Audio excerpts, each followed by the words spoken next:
Chers amis, bonjour. Aujourd'hui, je mettrai un petit coup de projecteur en musique sur Lino Ventura.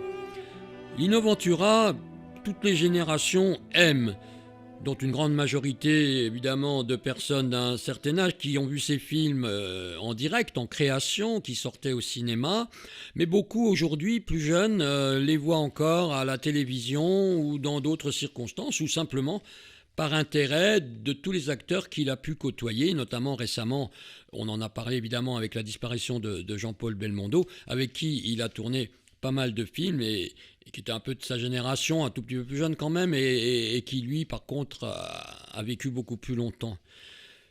Il y a donc une actualité, je dirais presque permanente, c'est devenu un peu classique, comme la musique du passé est devenue classique, une fois qu'elle a passé l'actualité.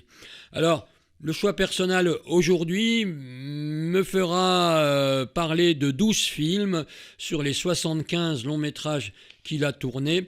Évidemment, on ne peut pas passer 75 extraits de musique en une seule émission, mais j'ai fait aussi le choix de ne pas trop me répéter en éliminant des grands tubes dont j'ai déjà pu vous parler à travers des émissions en hommage à Belmondo, bien sûr, des émissions sur le réalisateur Georges Lautner et Henri Verneuil et d'autres qui ont beaucoup fait tourner Lino Ventura. Donc ce seront quelques films connus, mais aussi des petites raretés, et pas toujours les génériques les plus connus. Voilà, c'est aussi ça, cinéphonie, c'est pour aller un petit peu au-delà de ce qu'on connaît déjà. Alors, pour rappeler que chaque film, c'est 30, 40, 50 minutes de musique, parfois plus, et donc, voilà, on fait ce choix de vous en passer quelques extraits. Lino Ventura s'appelait Angiolino Giuseppe Pasquale Ventura. Si je vous dis qu'il était italien, je pense que vous auriez du mal à me contredire. Dit Lino, né à Parme, en Italie, en 1919. Alors, il est né le 14 juillet, ça ne s'invente pas. Et il est mort relativement jeune, on peut dire cela, après avoir tourné un dernier film en 1984, mais il avait pas mal de projets qui n'ont pas pu se faire après. Il est mort à Saint-Cloud à 68 ans. À l'âge de 8 ans, il vient avec sa mère rejoindre un père parti travailler qu'ils ne retrouveront jamais, d'ailleurs dont on a définitivement perdu la trace, je crois, encore jusqu'à aujourd'hui. Et il aura une carrière italienne aussi au cinéma, plus tard, assez importante et presque totalement inédite en France. Il y aurait beaucoup à dire sur Lino Ventura et les films italiens.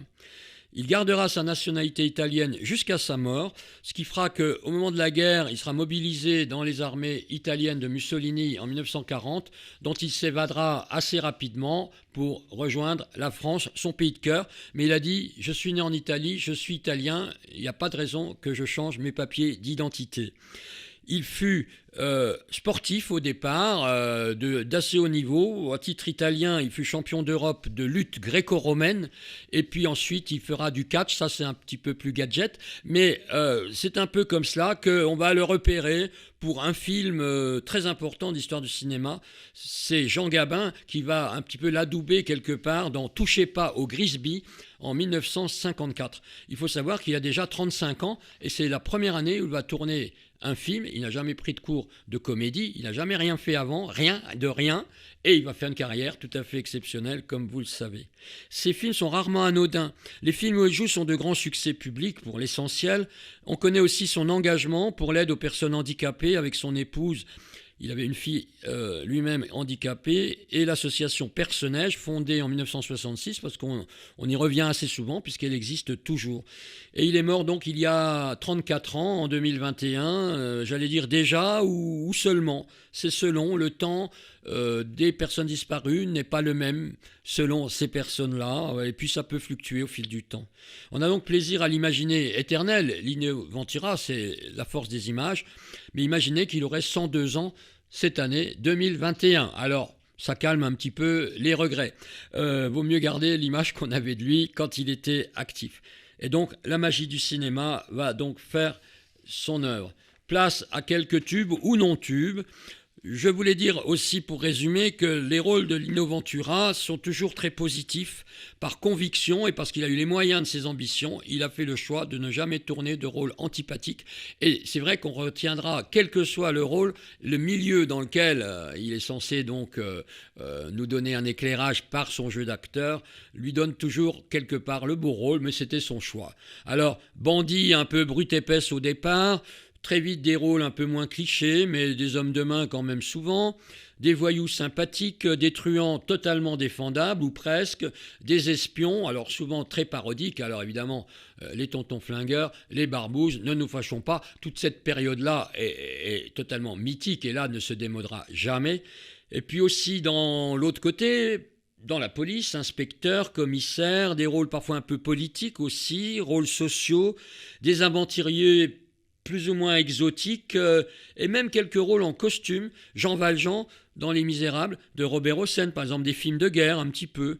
Et puis, plus qu'on ne le pense, des rôles comiques, alors souvent pince sans rire, un peu au deuxième degré, mais des comédies très très potaches, par exemple, avec Marianne Jobert, Fantasia chez les Ploucs, enfin, des films qu'on ne soupçonne pas forcément de la part de Lino Ventura, et puis quelques films italiens, je le disais, et même allemands qu'il a pu tourner en parallèle, qui ne sont pour la plupart pas sortis en français. On le trouve même en professeur de lycée dans La Gifle, avec Isabelle Adjani. Lino Ventura, vous voyez, il a pu faire plein de choses. Et puis une curiosité, le Far West, un film tourné comme réalisateur par Jacques Brel. Voilà, Lino Ventura, c'est une carrière qui s'arrêtera pour le cinéma en 1984. Il y a un dernier film où il fait une petite apparition avec Roger Hanin dans La Rumba, mais il n'est même pas crédité, c'est un petit clin d'œil. Et puis un film inachevé, puisque bon, il va décéder et ses projets ne pourront pas aller au-delà. Alors, place à la musique et surtout, ce que je voulais dire, des grands réalisateurs, des grands musiciens. Premier film, il n'y a pas un essai avant, 1954, touchez pas au Grisby, dans le monde un peu interlope, des petits truands mais presque sympathiques. Jacques Becker, réalisateur, Jean Vienner, le musicien.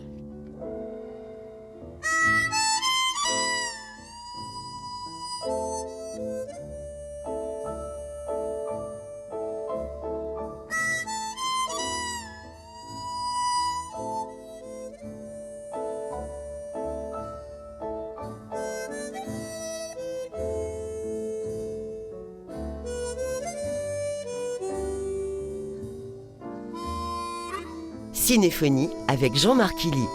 À l'harmonica, vu par Jean Vienner, c'est toute une ambiance des années 50. Un seul film, donc en 1954, un seul en 1955, Razzia sur la Schnouf. Alors rien que le titre, ça peut vous donner une idée de l'ambiance. Henri Decoing fait appel à lui. La musique est de Marc Langean, qui fut très longtemps le compositeur connu des 5 dernières minutes à la télévision.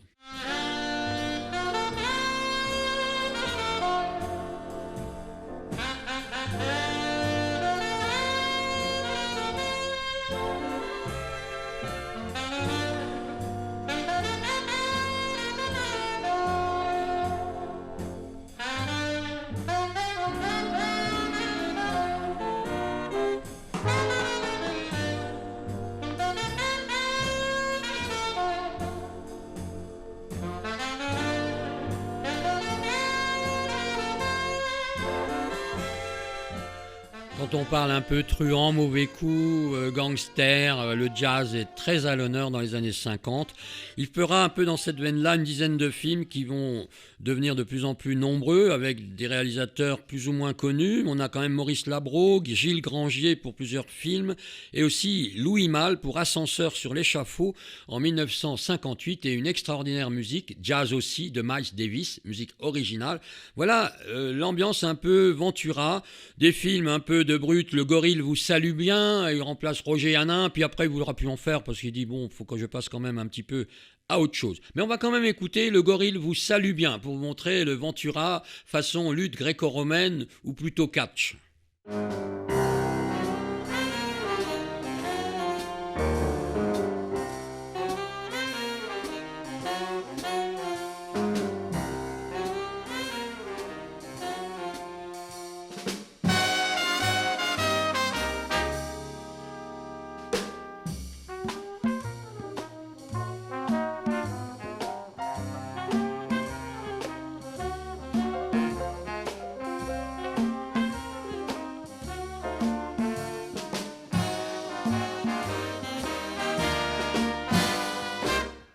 La musique est de Jean Leccia, qui est un compositeur de musique, on va dire, d'ambiance, qui a fait quelques feuilletons pour la télévision, comme Les Saintes Chéries, ça vous dit peut-être quelque chose, et qui va travailler pour le cinéma, un peu oublié aujourd'hui. Alors, suivent encore beaucoup de films. Julien Duvivier fait appel à lui dans Marie-Octobre. On retrouve Gilles Grangier, Molinaro, Un témoin dans la ville. On va trouver aussi, en 1960, Claude Sautet pour Classe Tourisque. Vous voyez, c'est pas rien quand même pour un acteur venu, je dirais, du sport, sans être jamais passé par aucune école de cinéma.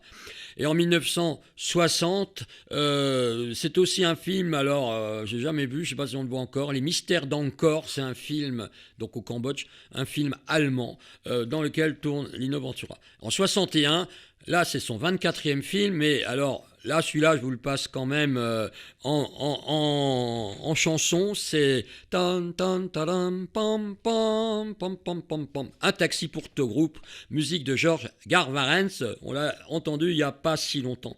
En 61, quelques films italiens, mais aussi un film assez ambitieux de Denis de la Patelière qui s'appelle Le Bateau d'Émile, où il retrouve Jean Gabin, qui sera sans doute un de ses meilleurs amis. C'est une musique d'un compositeur venu de la musique contemporaine, Jean Prodromides, que j'ai eu l'occasion de rencontrer dans mes études et ma carrière de musicologue. Jean Prodromides, qui avait travaillé un peu pour le cinéma. Le Bateau d'Émile. Écoutons la valse d'Émile de Jean Prodromides avec bien sûr Ventura.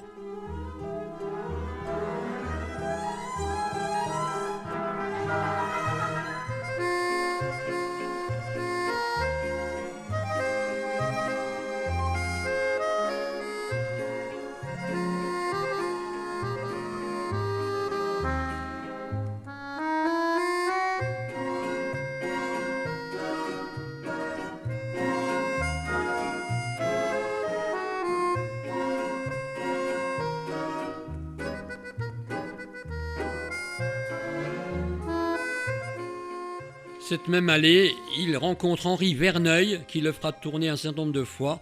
Le film dont je voulais passer un extrait de musique, la musique est de Georges Garvarens, c'est ce film « Les lions sont lâchés ».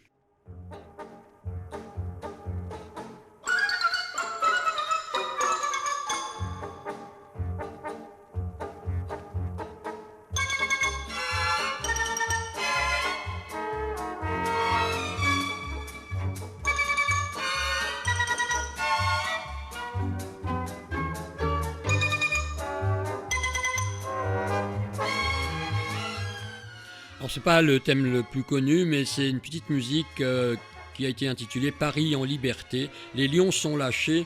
On est déjà presque au 30e film de Ventura sur 75, mais les années qui suivront, il en fera évidemment beaucoup moins. C'est un peu le cas de beaucoup d'acteurs qui tournent beaucoup, des petits rôles au départ, et puis qui par la suite sont plus des têtes d'affiche, un film par an, et encore dans le cas de Lino Ventura. Julien Duvivier fait appel à lui de nouveau dans Le Diable et les 10 commandements. On va apparaître évidemment en 1963, mais je l'ai dit au début de cette émission, on n'en écoutera pas d'extrait aujourd'hui, ça reviendra, rassurez-vous. C'est la série Les Tontons Flingueurs avec Lautner, Les Barbouzes. Il fait aussi Le Monocle riz jaune du même Lautner, et puis Ne nous fâchons pas un peu après. Voilà, 4 Lautner, 4 films où il est évidemment bien trempé, avec des musiques de Michel Mann pour une grande partie à l'avenant. Mais on a aussi Carlos Saura qui fait appel à lui pour un film espagnol en 1964 qui s'appelle Les Bandits. Et l'extrait suivant, je voulais vous passer un extrait d'un deuxième film avec Claude Sautet. Claude Sautet, cette fois-ci, c'est L'arme à gauche. La musique est de Michel Colombier. On est en 1965. C'est le 40e film de Lino Ventura. Ça va vite.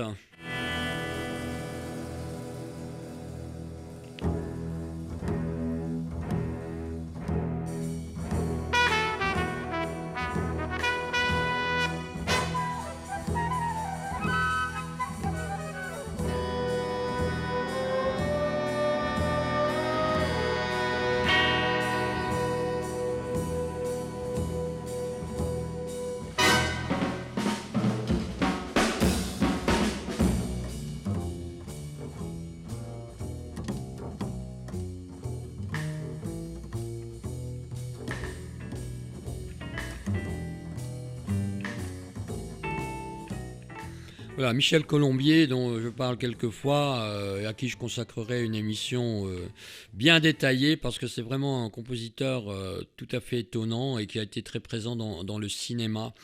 Alors, les films se suivent, alors, que dire? Les Grandes Gueules, avec Bourvil. On va voir Melville, Le Deuxième Souffle, puis L'Armée des Ombres. Un film qui va faire beaucoup pour son succès aussi, c'est Robert Enrico qui le fait tourner dans Les Aventuriers avec toute une flopée d'acteurs. Un film en Amérique du Sud, Le Rapace de Giovanni. Tous ces films-là qu'on voit régulièrement encore avec des musiques, par exemple de François Droubet pour les Grandes Gueules ou Le Rapace. Et puis alors en 1969, s'il y avait peut-être même qu'un seul film à cette époque à faire sortir du lot, c'est Le Clan des Siciliens, Henri Verneuil pour la troisième fois, et une musique mythique d'Ennio Morricone qui entame avec ce film une petite carrière française d'un film ou deux par an. La même année, L'Armée des Ombres de Jean-Pierre Melville le met à l'honneur aussi dans un film qui se passe pendant la guerre, Fond de résistance, un film très dur. La musique est de Éric de Marsan.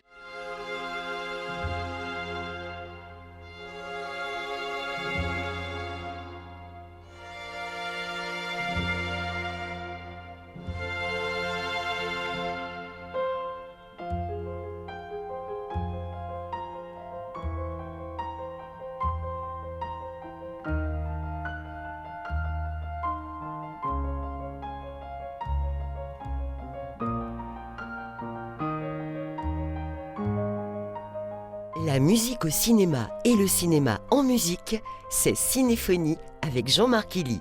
Alors les films se suivent, parfois leurs titres suffisent à eux-mêmes, Dernier domicile connu par exemple, mais aussi des films encore comiques comme Fantasia chez les Ploucs ou Boulevard du Rhum, où on a un Lino Ventura tout à fait intéressant, en même temps qu'il fait aussi Cosa Nostra, La raison du plus fou. Alors en 1972, c'est Claude Lelouch qui va faire appel à lui pour L'aventure, c'est l'aventure, une belle musique de Francis Lay. Et l'année suivante, on va le retrouver avec La Bonne Année. Mais l'année 1973, c'est un des films les plus grandioses de Lino Ventura avec Jacques Brel, L'Emmerdeur, film d'Édouard Molinaro. Jacques Brel qui va signer la musique du film d'ailleurs avec François Robert, son orchestrateur.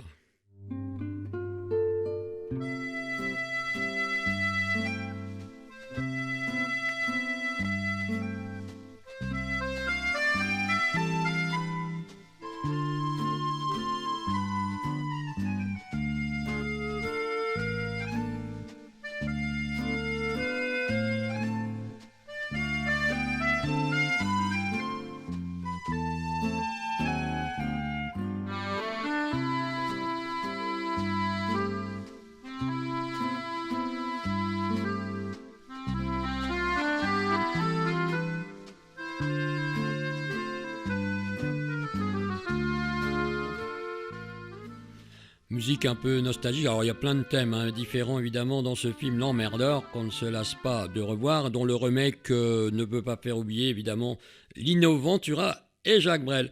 Donc en 1973, il y a un film de Jacques Brel d'ailleurs, Far West, je l'avais cité au début de cette émission, mais aussi un deuxième Lelouch, La Bonne Année, musique de Francis Lay, dont nous écoutons un petit extrait.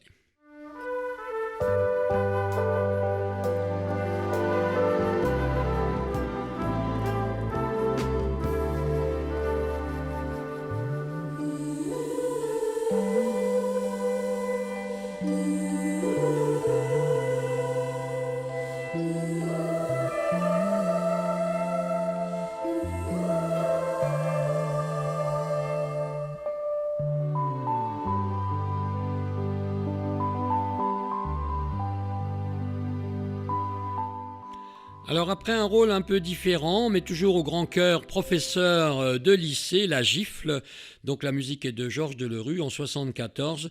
Nous passons en 1975 avec un film policier un petit peu plus dur, un peu plus ambitieux, un petit peu plus cruel. Adieu Poulet, Pierre Granier de Fer comme réalisateur et Philippe Sard comme compositeur.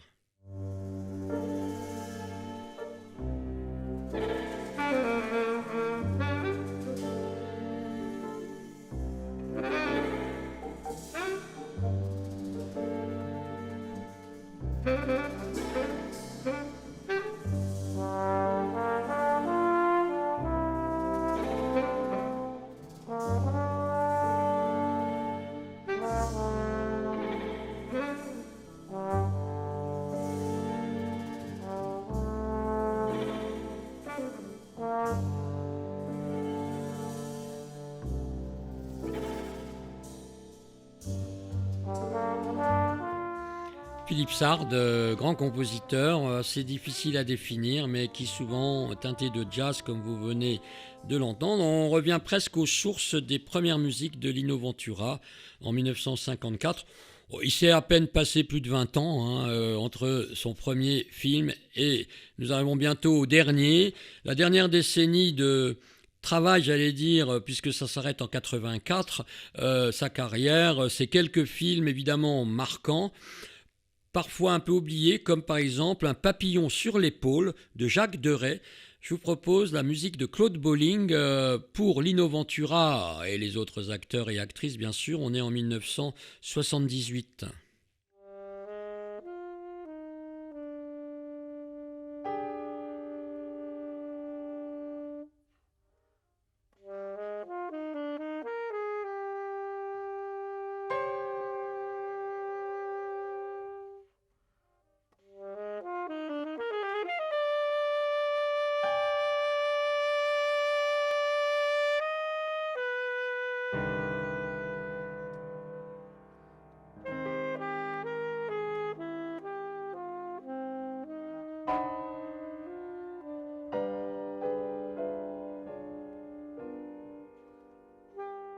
Alors, les derniers films de Lino Ventura se suivent, parfois se ressemblent, parfois sont différents.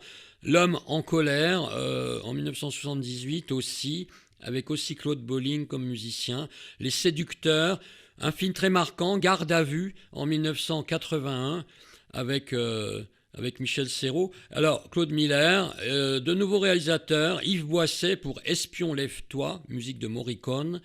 Et puis un rôle en costume, Jean Valjean, qui n'a pas tourné Jean Valjean, même Jean Gabin, son ami, c'est Robert Hossein qui tourne Les Misérables en 1982 avec une musique de Michel Magne. Il va tourner un film politique très engagé, 100 jours à Palerme sur la mafia italienne en italien en 83. Et puis, 2 films et demi, j'allais dire, Le Ruffian, avec José Giovanni, une musique de Morricone encore, qui squatte pas mal les films policiers français, ou qui touche un peu au domaine policier, gangstérisme un petit peu. Et son dernier film, c'est Claude Pinoteau, qui le fait tourner dans La 7e cible en 1984. On va donc se quitter avec ce 73e film de Lino Ventura sur 75, parce qu'il y a un film en partie tourné, mais inachevé, La Jonque chinoise, qui s'arrêtera prématurément, dont on peut voir quelques images, je crois, et puis une petite apparition dans la Rumba de Roger Hanin en 1987. Alors voilà, je vous quitte avec cette émission qui sera sans doute la première d'autres émissions avec Lino Ventura comme vedette, j'allais dire, musicale, indirectement. C'est Vladimir Cosma qui va signer la musique de La 7e cible pour Claude Pinoteau et surtout pour Lino Ventura qui nous a si bien pendant 30 ans, pas une année de plus, je dirais, touché par ses rôles au cinéma. Une petite carrière en durée mais tout à fait grandiose en qualité.